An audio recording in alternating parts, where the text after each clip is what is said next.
तभी ठाकुर जी पीछे से आए, धीरे धीरे धीरे धीरे खीर का कटोरा लिया और भोग लगाने लग गए। आंखें खुली, आंखें फटी फटी लगी, यशोदा तेरे छोरा ने मेरा पात्र खराब कर दिया। अरे यशोदा मेरा पात्र झूठा कर दिया। इतनी मेहनत से मैंने खीर बनाई थी, कितने पसीने आ गए मेरे। हाँ इतनी देर रसोई में था, मेरी हालत खराब होगी, बना के लाया। अब तो खाने का टाइम था उस समय, तो यशोदा तेरे छोरे ने झूठा कर दिया, मुझे तो ये खीर चलेगी नहीं। महाराज आप भूखे मत जाना, भूखे जाएंगे तो महाराज देखो मेरी आत्मा है ना, बहुत तकलीफ होगी मुझे। आप इतने दिनों से आए और ऐसे चले जाओगे तो मुझे बिल्कुल अच्छा नहीं लगा। कोई बात नहीं महाराज, आप एक बार खीर और बना लो। ठीक है, गर्ग ऋषि ने कहा ला। वापस सामान दिया, अंदर गए, खीर बना रहे हैं, चूल्हे पर बना रहे, फूकने के दे रहे, फूके फुर्र फुर्र, और खीर बनाई, बना के पात्र में डाली, वापस लाके रखी। जीमो भगवान जीमो, आरोगो भगवान आरोगो।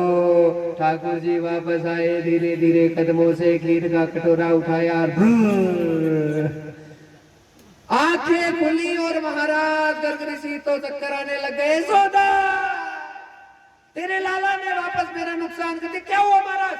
अरे वापस झूठा कर दिया इसने पात्र। यशोदा मैं नहीं खा सकता ये। अरे महाराज ये तो बहुत गलत हुआ, ये छोरा ऐसा क्यों कर रहा है? महाराज छोटा सा छोरा है, देखो भूखा तो मैं आपको जाने नहीं दूंगी, भूखी जाओगे तो पता नहीं मेरी छोरी को कोई श्राप दे दो। आप ऐसा काम मत करो महाराज। कोई बात नहीं, ये छोरा की बार तो मैं इसका ऐसा इलाज कर दूंगी कि आपके पास आएगा ही नहीं, बांध दूंगी इसको। महाराज कोई बात नहीं, आप एक बार खीर और बना लो। गर्ग ऋषि ने सोचा रे आज किसका मुंह देखा था, हाँ उनका दाना ही नहीं मिल रहा है। अल्लाह भाई, और गए वापस। तीसरी बार वापस पुनः खीर बनाना प्रारंभ किया। कटोरे में खीर डाली। यशोदा माता ने क्या किया, लाला को पकड़ा, और लाला का एक पैर है, खंबा था पीछे, उस खंबे से रस्सी लाकर बांध दिया कि छोरा अब कहाँ जाएगा। हाँ बांध दिया। खीर का कटोरा लेकर आए, वापस भगवान के पास में रखा और रखकर कहा जीमो भगवान जीमो, भोग लगाओ भगवान भोग लगाओ, आरोगो भगवान आरोगो। और मात्र शक्ति वो भागवत बयान करके बता रही है, ऐसी लीला हुई कि योगेश्वरों के महायोगेश्वर भगवान श्री कृष्ण को कौन बांध सकता है भला। रस्सी लंबी हो गई, ठाकुर जी वापस आए, खीर का कटोरा लिया और भोग लगा दिया। गर्ग ऋषि की हवा निकल गई। यशोदा अब तेरे घर पे कभी नहीं आऊं। 3 बार और अन्न का दाना ग्रहण नहीं हो रहा। अब तो यशोदा माता को भी गुस्सा आ गया कान्हा पे। देखो नहीं तुमको शर्म नहीं आती? तो बार बार महाराज का ये पात्र ही झूठा कर रहा है, तुमको बिल्कुल शर्म नहीं आती? तो ठाकुर जी ने कहा भैया मेरी क्या गलती है? ये बाबा जी बोल रहे हैं भोग लगाओ भोग लगाओ भोग लगाओ। अरे तू कब से भगवान भाई को, ये तो भगवान के भोग लगा रहे, तू कब से भगवान हो गया? ठाकुर जी ने कहा तू कहे तो हो जाऊं अभी चतुर्भुज। अब छोटा सा बालक ऐसी बातें कर रहा है। गर्ग ऋषि के, यशोदा माता के तो कोई बात समझ में नहीं है, लेकिन गर्ग ऋषि थोड़े विवेकशील थे। तो गर्ग ऋषि ने सोचा कि छोटा सा बालक इतनी बड़ी बड़ी बातें कैसे कर रहा है। आंख बंद करके ध्यान में देखने लगे तो भगवान ने ऐसी कृपा गर्ग ऋषि पे की कि चतुर्भुज रूप के दर्शन करा दिए गर्ग ऋषि को। अब तो धन्य हो गए गर्ग ऋषि, जो खीर का कटोरा छू नहीं रहे थे, सोचा भगवान का झूठा है, लेकर दोनों हाथों से खीर खाने लगे। यशोदा धन्य हो गया मैं, क्योंकि अभी भविष्य बताकर आए अंदर, ये 3 लोग 14 भुवन का राजा होगा, ये होगा वो होगा, जो महादेव जी ने भविष्य बताया था ना, वो का वही भविष्य नामकरण किया था, तब यशोदा को बताया था। और गर्ग ऋषि को प्रमाणित करके ठाकुर जी ने इसे दिखा दिया। मिट्टी खाने की भगवान ने लीला की थी। हाँ मिट्टी का ढेला लिया, अंदर मुख में डाल दिया। बलराम जी ने आकर शिकायत की थी यशोदा माता के पास में कि कन्हैया ने मिट्टी खाई। और उसके बाद में मैया ने कहा तेरा मुख फाड़, और मुख फाड़ा तो क्या हुआ, मोहन को मुखड़ो फड़वायो, मोहन को मुखड़ो फड़वायो, 3 लोक भी मैं दर्शायो, 3 लोक भी मैं दर्शायो, तब विश्वास जसोदई आयो। ओ तो पूर्ण ब्रह्म कनाई जसोदा तुम माटी खाई जसोदा सुन माई। तेरे लाला ने माटी खाई जसोदा सुन माई। तेरे लाला ने माटी खाई जसोदा सुन माई। जसोदा सुन माई, जसोदा सुन माई। लाला ने माटी खाई जसोदा माटी खाई जसोदा सुन माई।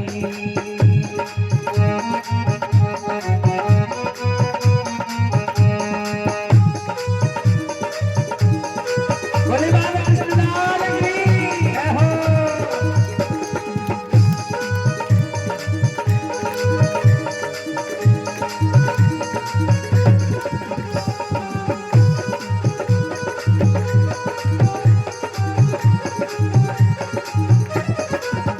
तेरे लाला ने माटी खाई यशोदा सुन माई। तेरे लाला ने माटी खाई यशोदा सुन माई। तेरे लाला ने माटी खाई यशोदा सुन माई। तेरे लाला ने माटी खाई यशोदा सुन माई। यशोदा सुन माई, यशोदा सुन माई। मैया ने कहा मुख फाड़ो। भगवान ने जैसे ही मुख फाड़ा तो जल, अग्नि, पृथ्वी, वायु, आकाश, 3 लोक 14 भुवन के दर्शन आज ठाकुर जी ने अपने मुखमंडल में मैया को करा दिए। और जैसे ही पूरा ब्रह्मांड ठाकुर जी के मुख में नजर आने लगा तो उसके बाद में मैया चक्कर खाकर गिरने लगी। तभी ठाकुर जी ने अपनी ऐसी लीला की कि मैया से सारी बातें विस्मृत हो गई। मतलब यशोदा माता सब चीजें भूल गई और वापस भगवान की लीला चलने लग गई। हाँ, कल जब छठी पूजन हुआ था भगवान का, उसके बाद में करवट बदलने का महोत्सव मनाया था। उस समय एक सक्टासुर नामक राक्षस आया था भगवान को मारने के लिए, क्योंकि मैया ने उत्सव हो रहा था अंदर और बाहर लाला को पलना पड़ा था। उस पलने में सुला दिया था छकड़े के नीचे, और छकड़े के ऊपर खूब दूध दही माखन पड़ा था। कौवे के भेष में आया था। घर पे कौवा बैठता है तो शुभ नहीं माना जाता है, और श्राद्धों में हम इंतजार करते हैं कि कौवा आकर बैठे। तो वो सक्टासुर के रूप में वो कौवा था, वो प्रकट हुआ और आकर खड़ा हो गया। रे इतना छोटा सा बालक, पूतना की हत्या कैसे कर दी इसने। भगवान ने कहा भी रुक जा, मैं लीला दिखाता हूँ। ठाकुर जी ने अपने अंगुष्ठ को स्पर्श किया सकट से, और जो छकड़ा था विशाल वो पूरा ऊपर की तरफ गया और जाकर धड़ाम से उस सक्टासुर राक्षस के ऊपर ही गिर गया और उसका नाश है वो हो गया, उसका वध हो गया। अब भगवान जो है गैया चराने की अनुमति यशोदा माता से ले रहे हैं। ततश्च पोगण्डवैक्षितो बभूव तुष्टो पशुपाल संबुतो गाश्चार्यन्ति सखीभिः समं पदे वृंदावनम पुण्यमतीव चक्रदो। आज गाय चराने के लिए लाला जाने की तैयारी कर रहा है। गौ माता की, गौ माता की। कथाओं में गाय की चर्चा तो बहुत होती है भक्तजनों, लेकिन जब हम सुनते हैं तब तो गौ गौ गौ गौ करते हैं, लेकिन बाद में हम इस चीज का ध्यान नहीं रखते हैं। गाय दूध देती है तब तक तो अच्छी लगती है, और जब गाय से दूध नहीं मिले, उसका कोई फायदा ना हो, तब हम गाय से प्रेम नहीं करते, छोड़ देते हैं। बहुत गलत है, समझ रहे हैं। गौ माता में कल भी बताया गया था, जितने भी सनातन धर्म के हमारे देवी देवता हैं गौ माता में ही निवास करते हैं। इसलिए गाय का हमेशा सम्मान हो, और सुबह जो खाना बने आपका, पहली रोटी गौ माता को गरम गरम दे, ठंडी ना दे। सुबह की रोटी शाम को दो तो वो भी गलत है। सुबह सुबह महाराज गाय आती नहीं है, आती नहीं है तो आप थोड़े भक्ति भाव बढ़ाओ। मैं गारंटी के साथ कहता हूँ, अपने आप ही सुबह आके रंभाने लग जाएगी आपके पास। मैं प्रत्यक्ष कह रहा हूं। ये समस्या हमारे साथ भी होती है। हम घर पे भजन करते हैं तो हम इंतजार करते हैं भाई गाय कब आए, लेकिन सुबह सुबह गौ माता की ऐसी कृपा होती है कि रोज उसकी आदत है, वो और कहीं नहीं जाती, हमारे घर के पास में आकर खड़ी हो जाती है हमारे। तो ऐसी कृपा आप पर भी हो कि गौ माता को बुलाने की जरूरत ना पड़े, वो खुद उसकी ड्यूटी हो जाए कि रोज आपके यहाँ से रोटी उसे लेनी है। समझ रहे हैं? गाय के साथ बहुत अत्याचार हो रहे हैं। और कर रहे हैं वो, तो उन्हें उनका परिणाम भी भोगना पड़ेगा। लेकिन सबसे जरूरी चीज है कि हमसे कोई अपराध ना हो। हमेशा सर्व देवमयी वेदमयी जो गौ माता है उसका हमेशा सम्मान होना चाहिए, क्योंकि गाय गंगा और ये जो मातृ शक्ति है उसके कारण से ये धरती माता रुकी हुई है। ये सबसे बड़ी शक्ति है। नहीं, प्रलय होने में टाइम नहीं लगे, क्योंकि पाप बहुत ज्यादा छाया हुआ है सब जगह, कोई धर्म मर्यादा बची नहीं किसी चीज की। और पहले तो स्त्री को ही गऊ के रूप में बोला जाता था कि गऊ, ये गऊ, ये गऊ है कि नहीं, है ना। तो गऊ और स्त्री में मातृशक्ति में कोई फर्क है नहीं। तो हमें गाय की रक्षा करनी है। आज ठाकुर जी है आए यशोदा माता के पास में और कहा मैया मुझे गैया चराने जाना है, लाला छोटा है अभी मत जा। यशोदा माता भी चाहती है मेरा छोरा कलेक्टर बन जाए और नंद बाबा चाहते हैं कि मेरा छोरा तो मैं जो करूं वो ही करे। ब्राह्मण का वर्ण किसी को मिला है तो उसका एक ही धर्म है, वेदों का धर्म का प्रचार करे। लेकिन पहले उसकी योग्यता ग्रहण करे, तब जाके धर्म को आगे बढ़ाए। क्षत्रिय का उद्देश्य है अन्याय का नाश करे, वैश्य है धन मार्जन करे, धन कमाए, लेकिन धार्मिक कार्य में उसकी हमेशा रुचि बनी रहे। और शूद्र जो है उनका कार्य है तीनों वर्णों की सेवा करे। अपने वर्ण के मुताबिक ही काम है वो करना चाहिए, दूसरा काम नहीं करना चाहिए। दूसरा करते हैं तो उसमें हमेशा हानि होती है। आज ठाकुर जी ने कहा मैया गैया चराने जाना है, मैया जो है ठाकुर जी की जिद के सामने हार गई और आज ठाकुर जी को गैया चराने की अनुमति मिल रही है। तो अनुमति जैसे मिली, कहा लाला जा।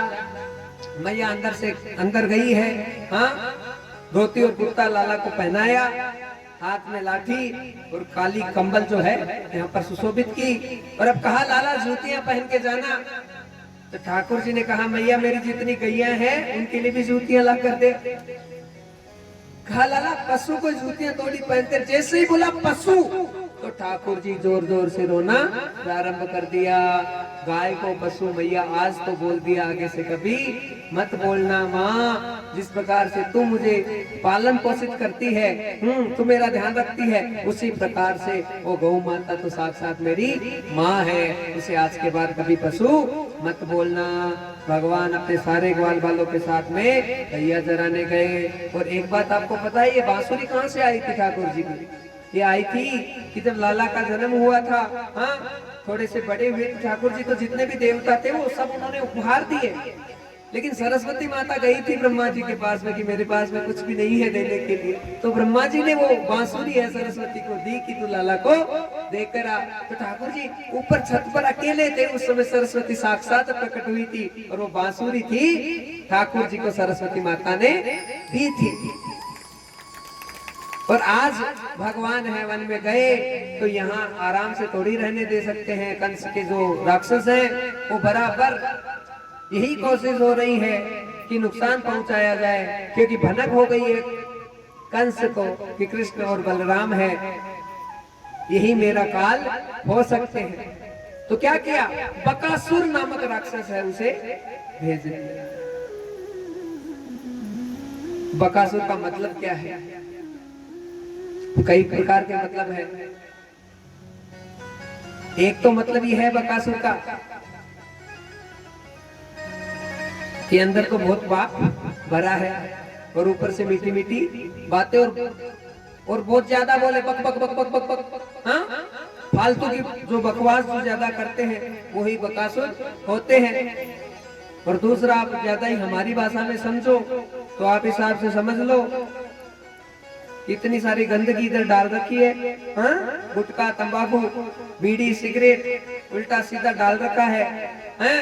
और ऊपर से अपने आप को बहुत स्वस्थ दिखा रहे हैं। वो कालनेमी वाली बात बताई थी ना, तो वही समझ लो महाराज की ये सब जो है बकासुर है। हृदय पटल गंदा है और ऊपर से सुंदर सुंदर दिखाने की कोशिश कर रहे हैं, तो ये समझ लो वो बकासुर की ही योनि है। आज बकासुर बगुले के रूप में आया, भगवान ने दोनों ठोर पकड़े और उसको फाड़ के उसका वध कर दिया। अघासुर आया, अघ का मतलब होता है पाप, पर ये दोनों चीजें सेम ही हो रही है। अंदर जिसके ज्यादा पाप भरा है तो वो क्या है, अघासुर है। तो अघासुर आया अजगर का रूप बनाकर, मुख फाड़ के बैठ गया। जितने ग्वाले थे अंदर चले गए अघासुर के, उन्हें लगा कि कोई गुफा है, तो गुफा समझकर अंदर गए। इधर भगवान को टेंशन हो गई कि अंदर तो चले गए, अब इनका नाश होने वाला। लेकिन अघासुर भी होशियार है, उसने सोचा कि जब तक श्री कृष्ण अंदर नहीं आएंगे तब तक निकलूंगा नहीं। भगवान को तो अंदर जाना ही था, जाकर ऐसी लीला की, अपना शरीर बढ़ाया और बढ़ाया ऐसा शरीर कि अघासुर है उसकी पेट की हड्डियां टूटने लगी और ऐसे टूटी कि सारे ग्वाल वालों को बाहर उगल दिया। और ठाकुर जी ने अघासुर का आज वध है वो कर दिया है। धेनुकासुर, प्रलंबासुर, कई प्रकार के तृणावृत राक्षस आया था, छोटे थे तब, बबूले के रूप में ऊपर उड़ा के ले गया भगवान। भगवान ने उसके कंठ को अवरुद्ध कर दिया और उसका वध भी किया था। तो कई प्रकार के राक्षसों का मर्दन ठाकुर जी ने किया। और फिर कालियानाग की कहानी तो हम सब जानते हैं ना, कि कालियानाग का वध नहीं किया था भगवान ने, उसे शर्मसार करके वहां से बाहर भेज दिया था। गेंद को जानबूझकर फेंका, नीचे गए। और क्यों गए, क्योंकि यज्ञ पत्नियां थी जो, माफ करना, जो नाग की जो पत्नियां थी, नाग पत्नियां, वो बहुत ज्यादा भजन भाव करने वाली थी। अब एक बात का आप ध्यान रखना, देखो आपके लिए कथा हो रही है, आपके भजन बहुत अच्छे हैं, ध्यान से सुना। एक बार श्री राधे बोलो, श्री राधे, श्री राधे, जय जय श्री राधे। आपके भजन बहुत अच्छे हैं, अच्छे से भजन भाव कर रहे हो, लेकिन आपके घर में कोई महापापी बैठा है तो आप अपने ऊपर जिम्मेदारी मत लो। आप ये कहो कि हे ठाकुर जी तू जाने और तेरा काम जाने, बस मेरा भजन नहीं छूटना चाहिए। हाँ, दुख दे, तकलीफ देना वो दुष्ट आदमी, तो अंदर गेट बंद करके 15 मिनट के लिए, 10 मिनट के लिए रुदन कर लेना और यही कहना, गोविंद तू ऐसी लीला कर, ऐसी लीला कर कि बस मेरा भजन का नुकसान ना हो, और उसके साथ तू क्या करे क्या नहीं करे वो तेरी मर्जी है। कभी भी अपनी वाणी से प्रतिकार मत करो किसी का भी, समझ रहे हो? चाहे आपका प्रबल दुश्मन आप जानते हो ये अच्छा नहीं है आपके लिए, उसका व्यवहार अच्छा नहीं है, ऊपर से तो हंस के दांत दिखा दो उसे, ठीक है, अंदर से में गाली भी नहीं निकालनी है, ये काम भी नहीं करना, लेकिन बस आंख बंद करके गोविंद को ही कह दो कि हे नारायण तू जाने और तेरा काम जाने, बस मेरा नुकसान ना हो प्रभु, मैं तो तेरे चरणों में समर्पित हूँ। ये भाव हमेशा होना चाहिए महाराज, और ऐसा होगा तो ठाकुर जी अपने आप रक्षा करेंगे। जो नाग पत्नी है भगवान की बहुत बड़ी भगत है, और उनका कल्याण करने के लिए आज काली नाग पर कृपा है भगवान की होने वाली है। अरे दुष्ट पर भी कृपा होती है महाराज। अभी ये समझ लो, आपके परिवार में 5 आदमी है, 10 आदमी है, 10 आदमी है मान लो, और 10 आदमी में से 2 आदमी तो अच्छे हैं, 1 आदमी अच्छा है और 8-9 एकदम बेकार है, तो भगवान उस भगत के लिए आएंगे ना, तो आपका उद्धार तो करेंगे, लेकिन वो जो दुष्ट होंगे उनका भी कल्याण हो ही जाएगा आपके कारण से, समझ रहे हैं? तो परमात्मा है वो सबके हैं, सर्वस्व है वो सभी का कल्याण है वो करते हैं।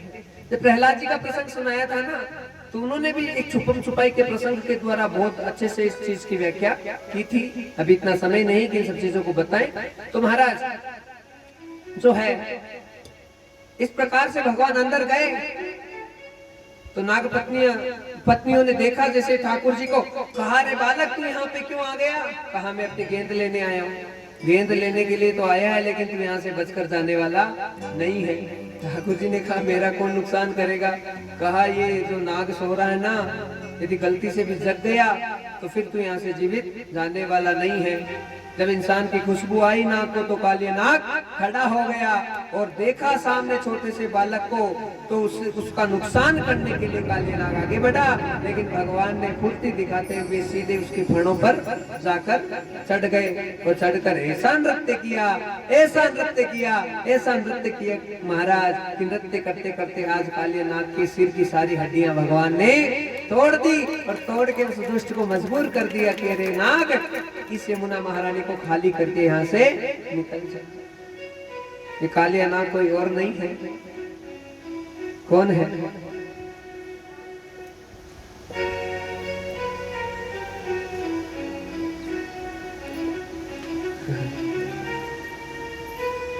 हमारे कोई पड़ोसी मुल्क है भगवान ने वही भेजा है सब। वही सारे कालिया नाग वहीं पर विराजित है महाराज। अलग कर दिया है भगवान ने, कहा यहाँ से निकल जाए।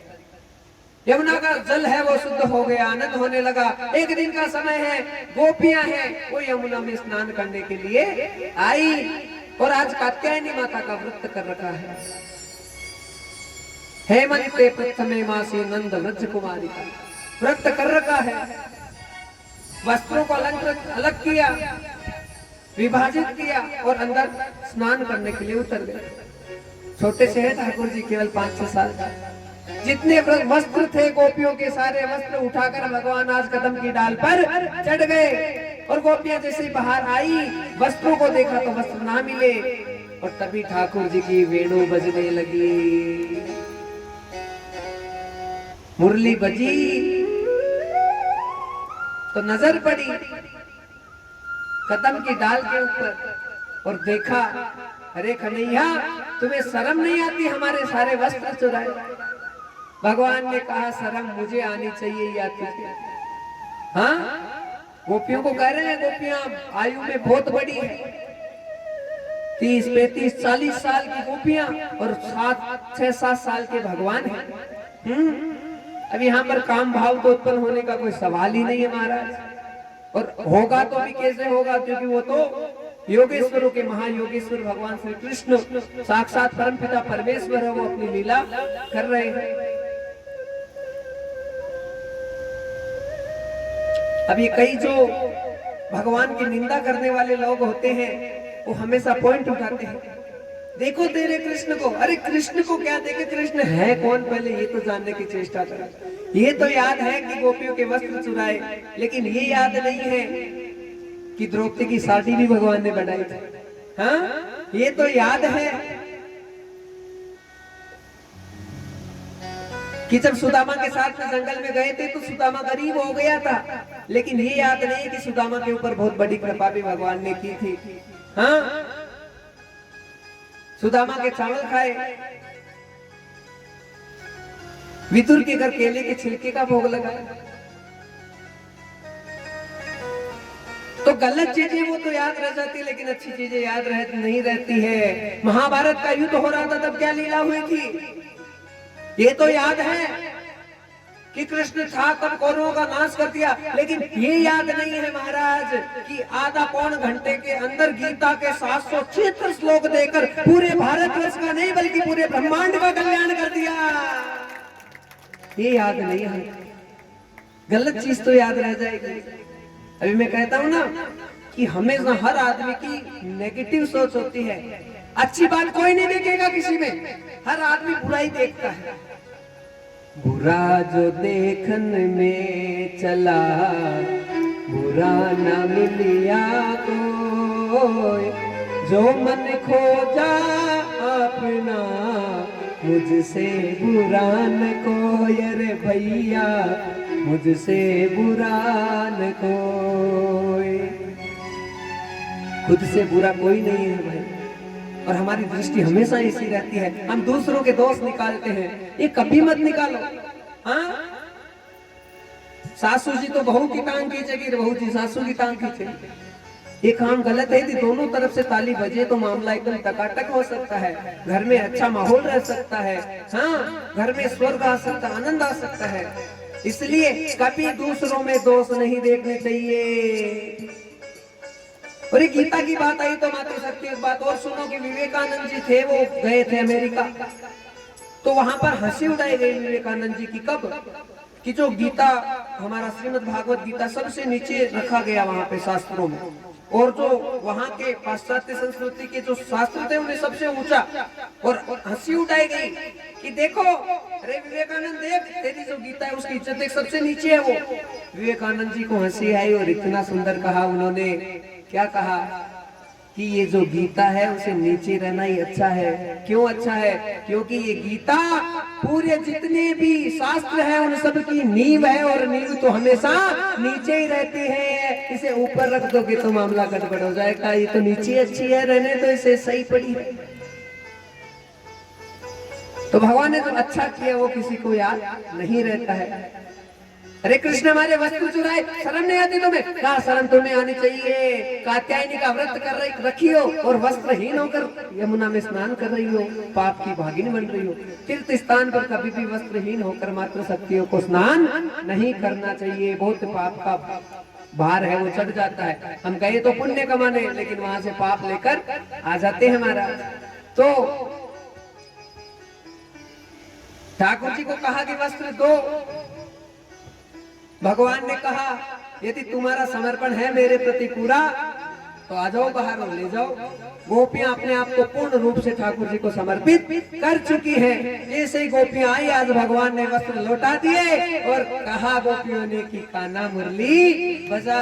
और यहाँ वेणु गीत के माध्यम से अद्भुत दर्शन भागवत कराने जा रही है। वरहा पीडम नटवर वपु कर्णयो कर्णिकारे विप्रध्वास कनक कपि संवेशयन्ती च मालां रंध्रान वेणुरधर सुदिया पुर्यन गोप वृंदेरे गंधारण्ये स्पद्दरमणं प्राविशद्वीत गिरदिम। गोपियां अद्भुत छवि भगवान की देखने लगी और मुकुट देखने लगी, पीताम्बर देखने लगी, भगवान के अद्भुत नेत्र देखने लगी। आंख बंद करके, साक्षात गोविंद खड़े हैं लेकिन आंख बंद करके भगवान की अद्भुत छवि बना रही है और भगवान मुरली बजाने लगे। ओ मुरली वाले तू मुरली बजाना नहीं तरसाना, तू मुरली की तान पे तेरी मुरली बजे बड़ी शान से, तेरी मुरली बजे बड़ी शान से। ओ मुरली वाले तू मुरली बजाना नहीं तरसाना, तू मुरली की तान से तेरी मुरली बजे बड़ी शान से, ओ तेरी मुरली बजे बड़ी शान से। जय हो।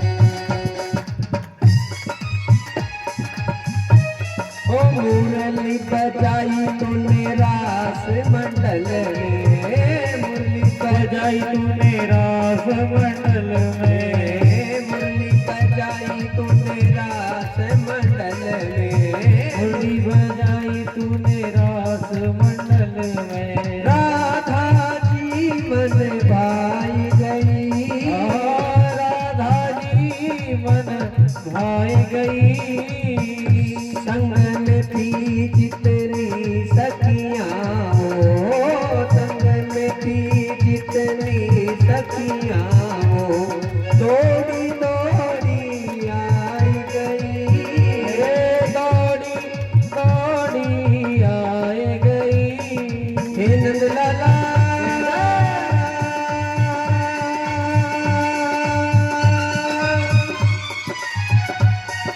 हे नंद लाला मदन गोपाला पैसा जादू डाला, तेरी मुरली ने जान मेरी ले ली, सुनी जब ध्यान से तेरी मुरली बजे बड़ी शान से, तेरी मुरली बजे बड़ी शान से।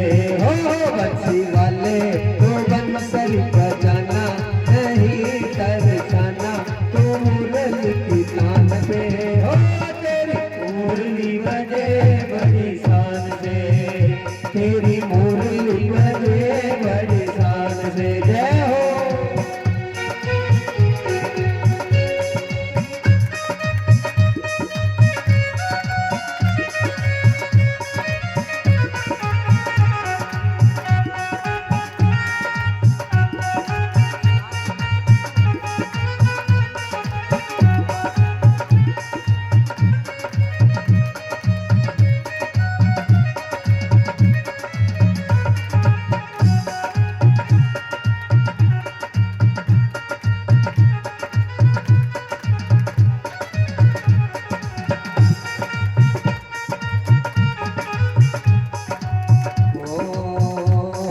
श्याम सुंदर भक्त मंडल की ये अर्जी सुन कर आ जाओ।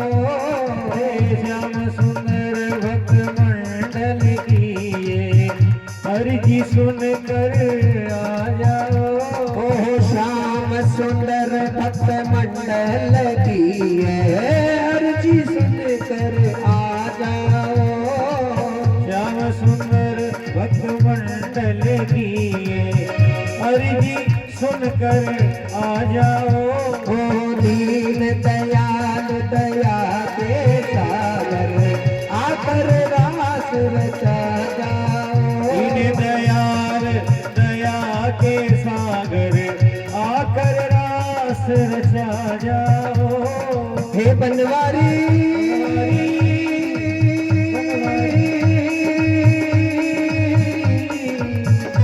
हे बनवारी गिरधर, हे बनवारी गिरधरधारी जय जय रास बिहारी।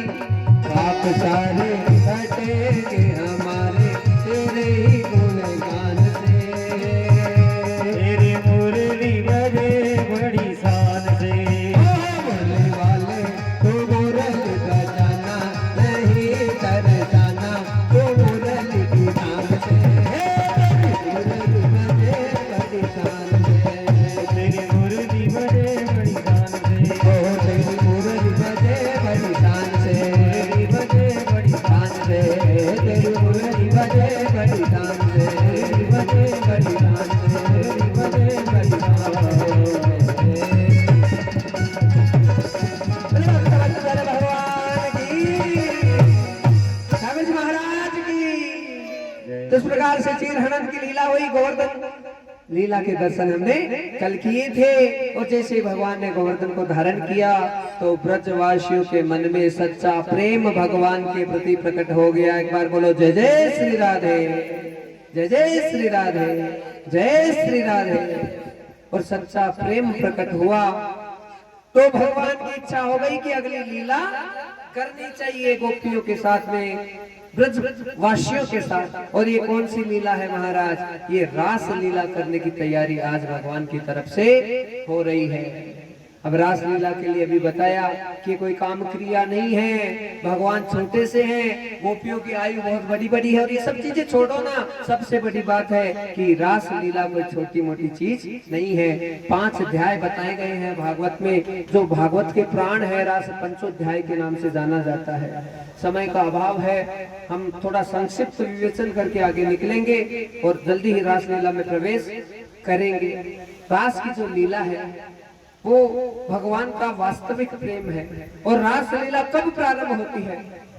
ध्यान से सुनना कि एक तो है आत्मा और एक है परमात्मा। जब जीव विदेह अवस्था को प्राप्त कर जाता है, मतलब देह का त्याग कर दे, रहना तो शरीर नहीं है लेकिन जो इंद्रियां हैं, हाँ हमारे शरीर की ज्ञानेंद्रियां, कर्मेंद्रियां सारी की सारी भगवान को यदि हमने समर्पित कर दी और शरीर को भगवान को समर्पित कर दिया तो ये अवस्था कहलाती है विदेह अवस्था। विदेह का मतलब कि देह में होते हुए भी देह का आभास नहीं है। जब हमारी भक्ति हो जाती है, भाव बढ़ जाती है तो हमें पता नहीं चलता, होश नहीं रहता ना, तो वो स्थिति कौन सी होती है? विदेह स्थिति होती है। और विदेह अवस्था में ही एक आत्मा है, परमात्मा के दर्शन कर सकती है। गोपियां आपस में कहने लगी कब कि जब ठाकुर जी की मुरली बजती तो गोपियों की हालत बड़ी खराब हो जाती। जिस हालत में रहती उसी हालत में सब काम छोड़ के भागती। कोई पति को खाना परोसते, कोई एक आंख में काजल डालते, हाँ कोई जो है कई प्रकार का जो श्रृंगार है, मुख का श्रृंगार आंख में लगा के, आंख का श्रृंगार मुख में लगा के, कोई पानी भरते हुए, जो भी स्थिति होती जब भगवान की मूर्ति बसती तो गोपियों की स्थिति है वो बड़ी विचित्र हो जाती है। वो अपने आप को कंट्रोल नहीं कर पाती महाराज। ये गोपियां कोई और नहीं है महाराज, ये गोपियां हमारी आत्मा ही है, दूसरी कोई गोपी है नहीं। और जब भगवान का भजन चलता है, भगवान की कोई धुन होती है, कोई कथा होती है, कोई भागवत होती है, हाँ तो ये व्यासपीठ होती है। अब समझो आप कथा सुन रहे तो अपने आप इस कथा में इतनी ताकत होती है कि जो पवित्र आत्माएं होती है, जिसका भगवान कल्याण चाहते हैं, उन्हें अपने आप ही अपनी तरफ आकर्षित करके और मजबूर कर देते हैं कि कथा का श्रवण करके बेटा तुम्हारा कल्याण करो। तो गोपियां जिस हालत में रहती है उसी हालत में भागती आती है। कब?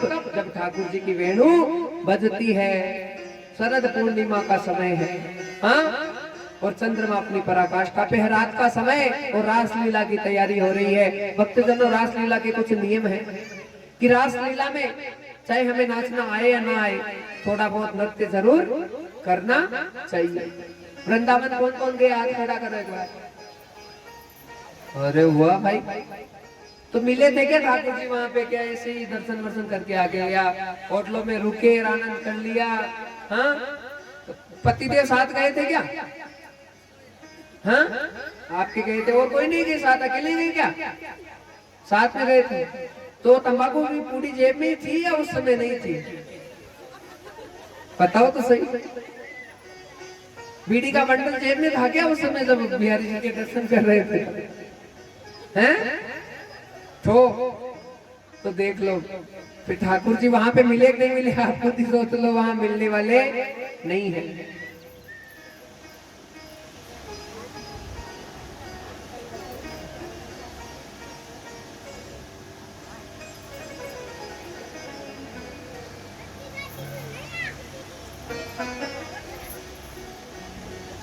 बोले भक्तवत्सल भगवान की जय, ठाकुर जी महाराज की जय। बेटा बैठी रहो, तो कर लेंगे वो तैयारी करने का। तैयारी करने जा रही हो और चीज के लिए जा रही हो? नहीं जाना, बैठी रहो। बोले ठाकुर जी महाराज की जय। सेठानी इतना मोटा बैग लिया है, लाडू बनाए, पराठे बनाए, अचार मिर्ची सब कुछ, और एसी की टिकट, और वृंदावन जा रही है। हाँ, ट्रेन में बढ़िया सेठ जी सेठानी की टिकट, जोरदार एसी के अंदर बैठते महाराज, लाडू पेड़ा सब खाया। हाँ, भाप के एकदम अच्छी अच्छी डकारे ली। सेठ जी ने सिगरेट का पैकेट निकाला, 2-4 फूंक लगाई बढ़िया से। हाँ, अब ट्रेन में तो ऐसे तो पीने नहीं देते, लेकिन बाथरूम में जाकर लगा ले पीने वाला, तो भाई साहब बच्चे थोड़ी, उसे तो पीना है। हाँ, और बढ़िया से तंबाकू खैनी खाई। हाँ, आज तो अपन ठाकुर जी का दर्शन हो जाएगा। वृंदावन गए बढ़िया से होटल 5 स्टार, वहां पे एसी का कमरा, रुके हैं आनंद के साथ में। जो बिहारी जी महाराज की जय। श्री राधे, श्री राधे, श्री राधे, राधे के अलावा तो कुछ है ही नहीं वहां। हाँ, अब वो राधे बोल रहा है, लेकिन यहाँ पे लगी हुई है शक्ति और भक्ति दोनों। ऑटो वाला हो, रिक्शा वाला हो, श्री राधे। अरे इस गंदगी को तो साफ कर, फिर बोल, कोई मतलब नहीं है। ऐसे करके बिहारी जी की जाओ, बिहारी जी महाराज की जय। भीड़ बहुत थी, लेकिन बिहारी जी ने तो हमें साक्षात दर्शन देते। देख, नीतिवन में गए, वहां गए, यहाँ गए। ओहो, प्रेम मंदिर भी तो देखना जरूरी है। कृपाल जी महाराज ने बहुत शानदार बनाया महाराज। तो वहां पे अच्छी अच्छी झांकियां देख ली, बहुत खूब फोटोएं खींच ली, और चौकी चौकी होटलों में लहसुन प्याज खूब खाया रात को।